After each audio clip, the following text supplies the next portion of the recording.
Wait a minute. Sobrang tagal na natin hindi nagkita, no? Diba? Where was the last time we saw each other? I think yung When we, commercial, we did the beer brand. our TVC, no? Better brand. Yun na yun. Yun na yun. Oh. Alam mo, Casting, hindi ko alam kung nakikita ka sa casting. more than a decade ago. So paano ka nga nagsimula? Oo. Paano ka napad? Paano ka pumasok sa Very TVC? long story. Actually, I started with theater talaga. Teatro. Seryoso? Oo. College. Tagal na natin katrabaho, naging teatro pala to. Accidentally lang napunta ako So hindi na ako bilib sa'yo. Kala mo magaling lang Pakala ko magaling lang talaga eh. Hindi ko na-employ yung pagka-teatro sa commercial. Teatro? Ayun, teatro talaga ako. UP base. And yung director ko nun, ano siya prodigy ni Tony Mabesa. Kilala niyo yung maputing Yeah. maputi yung balbas. Tony Mabesa, Tony yeah. Mabesa. So, prodigy, kinuha ako from college. So, we did like mga college, mga university tours. Mga alam mo yung mga ginagawa ng estudyante pang Thesis? thesis, pang reaction paper. We did that. Yan, Wilfredo Maria Guerrero na theater, mga plays nila, yan, mga tinitira namin, no? Kala mo seryoso no? Uy, UP Diliman. UP Diliman, For UP sure. Manila, Padre Faura, yan, umiikot kami dyan ng mga theater. And then may nakakita sa'yo doon. Then yun, surprisingly, nung college, meron nakakita sa akin, bumol lang ako sa Glorieta. No? Nilapitan ka. Kung kilala nyo si Ryan Magno, Image. Imagine. Si Ryan Magno, siya yung naka-discover sa akin. Andito pa ba siya? Oo, nagka-casting ba? Okay. Siya naka-discover kaya nagmahal Noel. Really? Yung manager talaga ng Mario. So nilapitan ka lang nito? Oo, sa mall, sa Glorieta.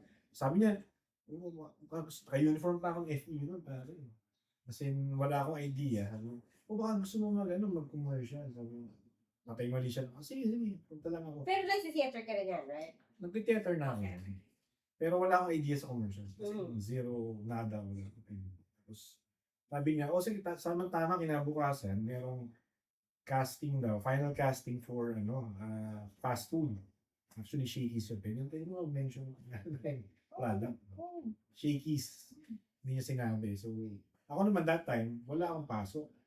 So, pinuntahan ko kinabukasan. And good thing, parang biro mo, first VTR ko, nakuha agad ako. As in, Right. very first VTR ko, Role. lead, hindi naman ako lead nun. Parang support. Parang Still. crew ako nun. Nag-serve lang ako ng pizza. Still. Pero that was long time ago. Pero yung talent fee ko, nasa 50,000. Oo. With Malas. college This na yun. was 2000, hindi ko na matandaan. Mga 20,000 yun, year 2000. Okay. So malaki na yung 50,000. Oh, Sabi ko sa sarili ko, my gosh, ano, laki pa ng pera dito. Sabi ka. Kinaril ko na. After nun, araw-araw na halos ako ma-attend ng BTL. Basta walang klase, takbo yung Makati. Ano nyo naman yun, sa Makati yung mga agency, di ba? Right. Suyod mo, pero mga kalabang mo tayo. It was not all flowers kasi akala ko nun, first BTL mo, kuha na agad eh. Hindi pala ganun. May time talaga na hindi ako nakukuha. Sobrang Siyempre. dami. Oo. Sabi ko, ano ba yung ginagawa ko? Bakit ganun? Akala ko nung okay na to. Hindi ako nakukuha. So medyo na-discourage ka? Oo, marami. Sobra. So paano mo hinandle yung rejection? Wala. Ako kasi medyo medyo Fighter ako sa ganyan eh. You're not a quitter, ha? Tsaka once naka-experience ka na kasi ng something good, di ba? Yes. Hindi naman tayo More susunod easily agad. give up, right? Tapos kumita ka na. So sabi nila, na-explain naman ng mga agent na ano lang yan, part of the Journey. journey. Kung hindi sa'yo, hindi sa'yo. Di ba yung famous line dito? Pag hindi sa'yo, hindi sa'yo. Yung sa'yo, sa'yo. So, naniwala na lang ako. Naniwala, parang nag-explain na sa utak ko yun eh, di ba? So, yun na lang. Go on. Talagang, Pero wait a minute. Kasi kami from theater then to TVC, magkaiba yun eh. We are nasa isang bracket yun ng industry. Yes, of course. Pero magkaiba. Were you originally comfortable in front of the camera right away? O for some reason, Hanggang ilang ka ba? Merong ilang factor? Wala. kasi nga nag-start na ako ng theater. Eh. Pero wala Kasi kasi. ang theater kasi, walang camera eh. Walang Kasi, camera, pero live audience. yeah, live. Yes. Kaya Oo. mas madali. Mas For kaya the mo take transition. one. Yes. Kasi walang take sa Theater, theater. no? Exactly. Pag mali ka.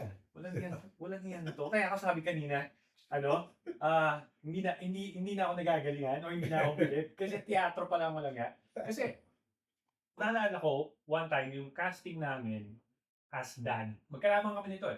Parating ka kalaban ko sila. Kasi pareho kayo ng peg eh. Oo. Magka-house So, same batch, look, Yes. kalaban ko sa Dan. Sabi ko, dude, ilan na anak mo? Wala. Wala pa.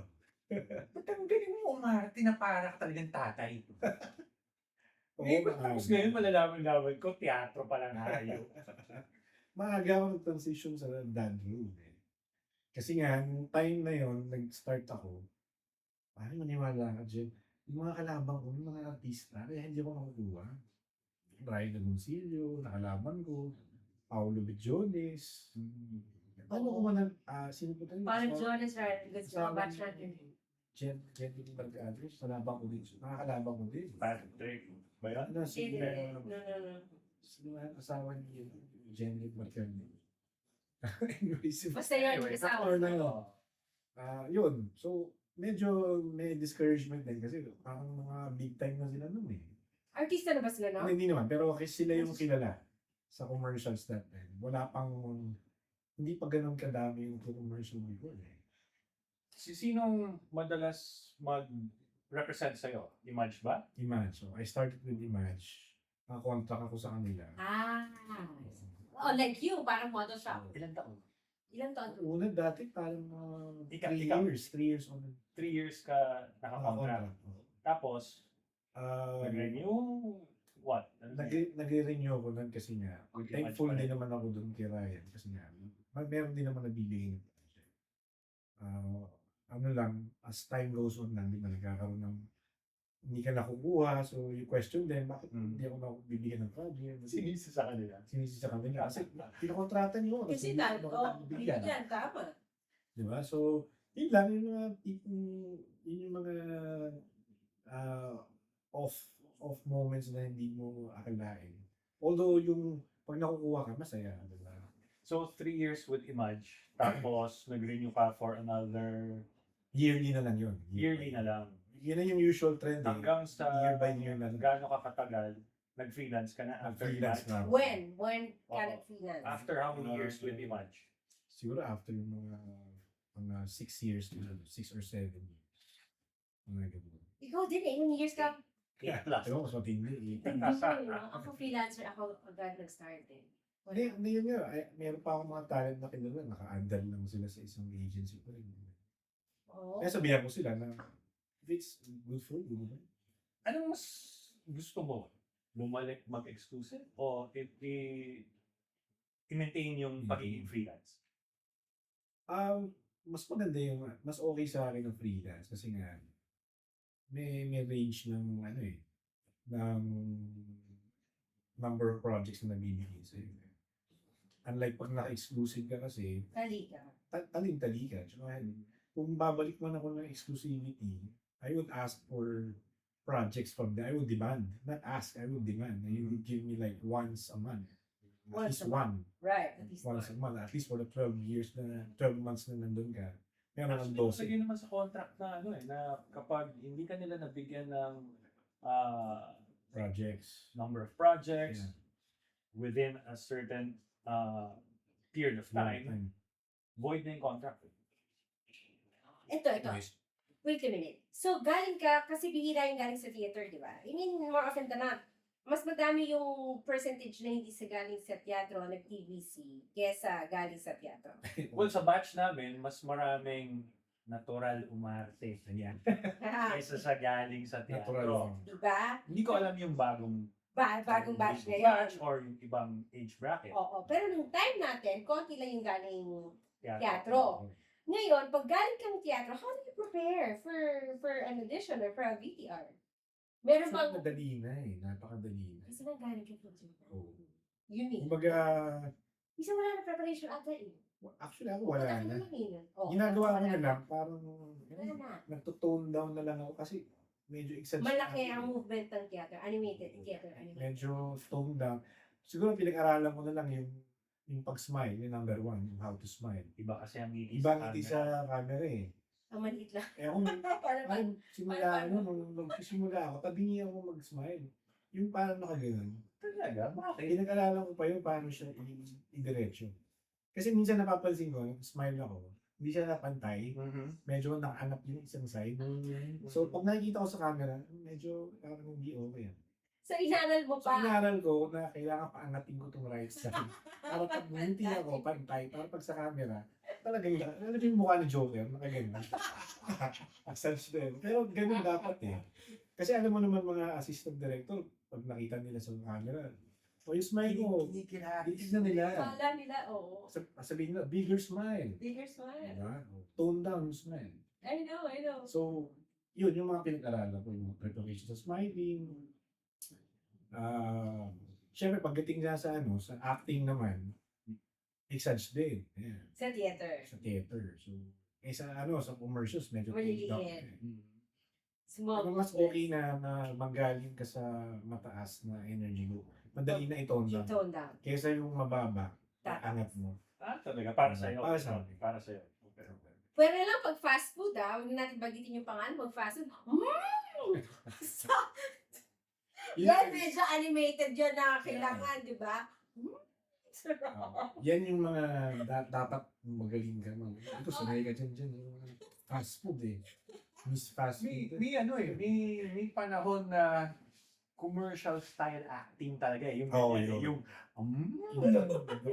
OA talaga. Oo eh. Kailangan Tapos, masarap yung kain. nung yung sumunod naman dyan, nung sumunod, yung natural. Natural Na. Yan. Which brings me to my next question. Yun daw ngayon, no acting. Yeah, mas Ngayon. gusto nila. Tama? Yes or no? Kasi kayo active pa kayo eh. Actually, yeah. Tatanungin kita doon. Kasi nagkaroon ako ng casting na ang requirement, barubal. As in, barubal meaning, Over the top. walang kaarte-arte. As in, natural na talagang may tunog na parang rude. Ganun. As in, ang peg nila, vlogger, mukbang.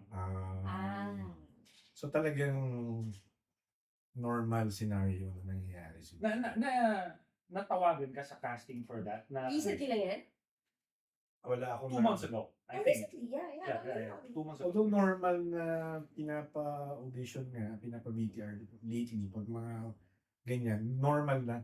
No Kasi acting. normal na kumakain, hindi ka kumakain para promotion. So yun na yung parang trend na yan. Gusto nila natural na. Yeah. Yeah. Natural kain, natural. Kung anong normal na ginagawa mo sa araw.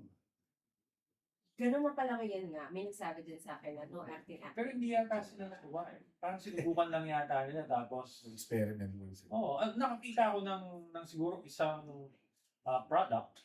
Tinuloy nila, ginawa nila yun. Fast food yata yun, kung naalala ko. Okay naman. Tapos napansin ko, ang mga kinuha nila talagang Barubal. hindi naman sa barubal, pero binago nila yung barubal, mas mas real people. Yun. Ayun, that's the exact term. Real people. Parang ang dami. Ang real acting yan yung mga gusto nila. No acting, kasi real people lang pala. Oo nga, parang nag-dominate ng industry, ay ng real people ng industry. Correct me if I'm wrong. Hindi naman exactly. Kasi meron din naman talagang pang real people na commercial. Diba? Yung tipong hindi natitignan yung itsura.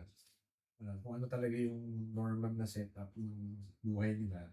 For example, tricycle driver ka, jeepney driver, yun talaga kailangan. Real people.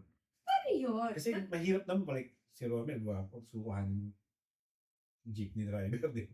Parang hindi natural na...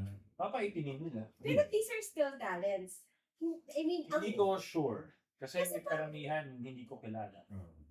Oh, So, iba pwedeng rin. ibang generation na lang. Kasi kung kukuha ka ng tricycle driver, paano may pa-acting? Iba pa rin yun. Yun nga. Which is yung medyo doon tayo medyo nakakaangat kasi nga, we know how to act. Marunong ka ng umarte. So, meron ka pa din edge. Kung, for example, Grab driver na rule, hinahanap nila, pwede ka pa doon. Diba? As compared to regular talaga Grab driver, wala naman siguro papayag na. Basta hindi ka naman, masyado. Presentable. Basta presentable. Oo, presentable. Pantay mo ka mo. Ayun. Kompleto yung ngipin. Diba? Hindi tabi niyo yung ngiti. Siya inaral niya pa, no? Para, talaga, ilang months mo inaral yun? As in, training mo yung sarili Every mo? day yun, salamin. Pagka maliligo ko, talagang tinitignan ko. Pinapractice mo. Practice ko yung smile. Tapos nire-reenact niyo ba yung ginawa niyo sa utak niyo or sa yung may pag-uwi niyo sa bahay? Ginagawa mo, ikaw ginagawa mo. Di ba? Parang tayo mga sila. Kung ano yung improvement or Yeah, dapat ginawa Oo. ko, sana ginawa ko. Sana ginawa mo. Dapat ito ginawa mo. Pag-uwi mo, ba't ganun ang ginawa mo? Kung ano Ganyan. yung tsura ko sa salamin. Tama ba yung ginawa mo? Pero how did you let go? Wala, talagang, ano lang, normally naman kung magawa mo na yung best mo, nandun ka, tapos na wala ka na magagawa. Wala kang gagawa. Di ba? Antayin mo na lang. On. Kung maano ka, kung ma-approve ka o hindi. Ganun ka ba? I mean, o nagli-linger sa'yo? I mean, pagkatapos, tapon, or ikaw yung type na, ano kaya? Ganun. Which one are you? Tapos na ako. Dun. Tapos ka na doon. Kasi nga, ang VR commercials is a numbers game. Eh. Kung maglilinger ka sa isang project, di ba, hindi ka, na-focus ka doon, tapos actually yun ang naging problema ng ibang talents. Pag na-disappoint sila sa isang project, nadi-dishearten sila, hindi na sila nagpupunti. Hindi mo ako nakukuha dyan eh. Di ba? Which is yun yung number one na attitude mo na dapat alisin mo. Kasi kailangan marunong ka mag-handle ng disappointment. Di ba? Right. Kasi numbers game ang commercials eh. Parang raffle yan eh. The more entries na isend mo, The more chances entries, the more chance winning. So kailangan sa isang araw mag-VTR ka ng 5 para makakuha na isa. Right, right. Ganun. Sipag lang talaga. Sipag talaga. So, And pag-aralan yung skill. pag-aralan mo skill. No?